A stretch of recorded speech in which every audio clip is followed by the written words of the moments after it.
thanks for joining me on another vlog. It seems that everywhere in the country has had snow in the last 2 or 3 days, especially down the south. Really bad down there, but we've had nothing here, nothing at all.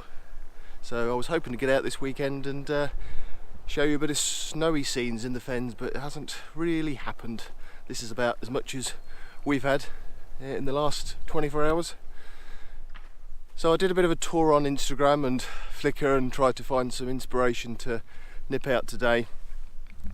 I went on my favourite Instagrammer, Paul Benz's site, thanks Paul, and noticed he'd been to a church called Wadenhoe Church in the village of Wadenhoe, which actually is only about 40 minutes away from where I live. So I thought I'd give that a bit of a go.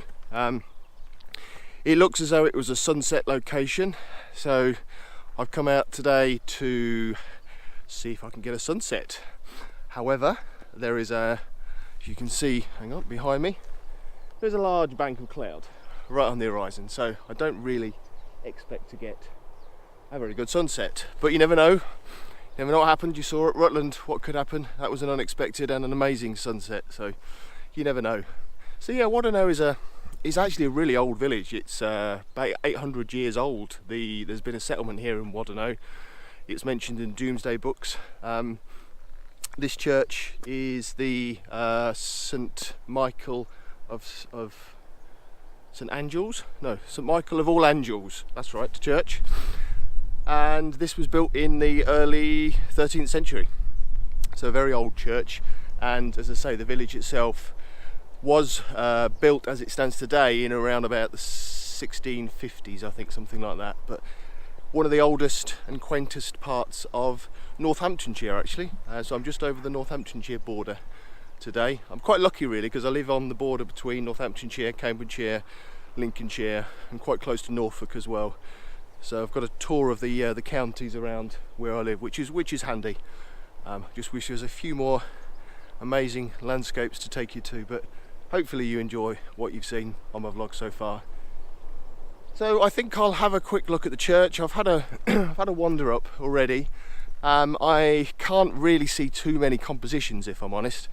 I've got a feeling that this really only may be 1 or 2 compositions that are worth taking to this church, and a lot of that will depend on the light, because if I really don't get the light, it's very flat and the church is obviously quite dark and sombre, and you know, it could end up being a black and white, but it's a little bit stereotypical, isn't it, coming to take a black and white of the church. So we'll see what happens.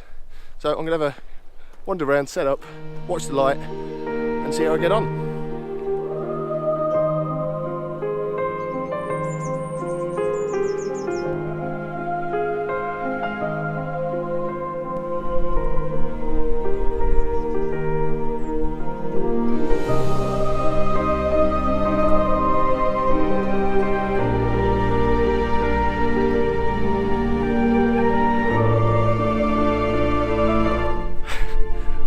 Thinking, but it's just a church.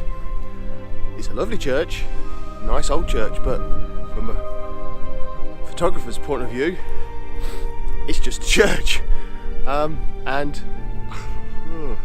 it's not really doing it for me, if I'm honest. I don't think. Oh, I don't know. I'm not feeling it. I'm really not feeling it. It's dark this side of the church and the sun's going to go down behind a cloud. It's cold, but not as cold as it was last time I was out. Yeah, I don't know, I'm just really not seeing anything worth spending time composing, if I'm honest. Am I just getting a bit picky? Should I just enjoy it? I don't know, but alright, well I thought I'd take a shot anyway. I'm here, I might as well. We have got a little bit of colour in the sky. Trouble is it's just not bright enough, and it's just really dark and grey and makes the church look quite gloomy. So the shot I've taken is using this sundial, a bit ironic really, but sundial is the foreground interest, with the path leading up to the church and obviously the church in the background.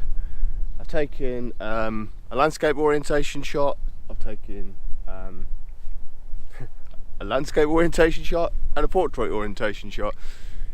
I don't know which one will look better or whether either of them look any good, if I'm honest, but I'm here, as I say, so I thought I might as well take the pictures while I'm here.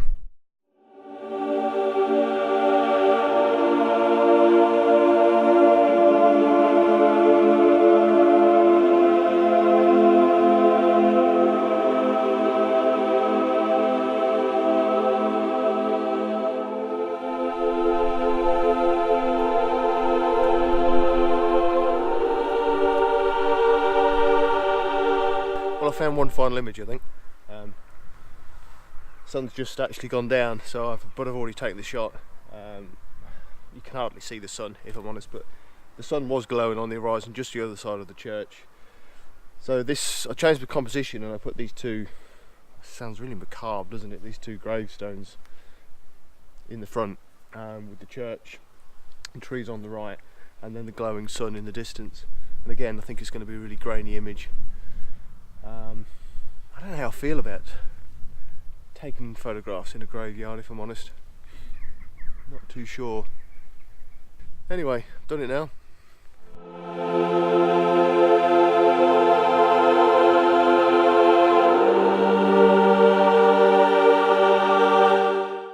I think it's about time to go home. It's getting a bit dark. It's been okay. I think this is a good location to come in the right conditions, in the right light. As I say, the good thing about this church, as it sets itself aside from any other church, is the way it's positioned up on top of the hill, and it does make a quite nice composition. So, and if you do look around on the internet, you will find a few compositions of it that do look quite nice. I don't think mine will be fantastic, but we're giving it a go. So from a getting dark, gloomy, spooky graveyard in Northamptonshire, I will bid you farewell. See you on the next vlog. Hope this one's been okay. Give it a like if you've liked it. Please subscribe if you haven't subscribed so far, and please leave me a comment. I do love reading comments. I'd love to know how you think the channel's going. Whether you're enjoying the fens, whether you're enjoying other parts of the local landscape where I live, or if you think I'm doing a load of rubbish. Let me know. Be good to know, really, so I can improve. Anyway, I'll see you on the next one. See you soon.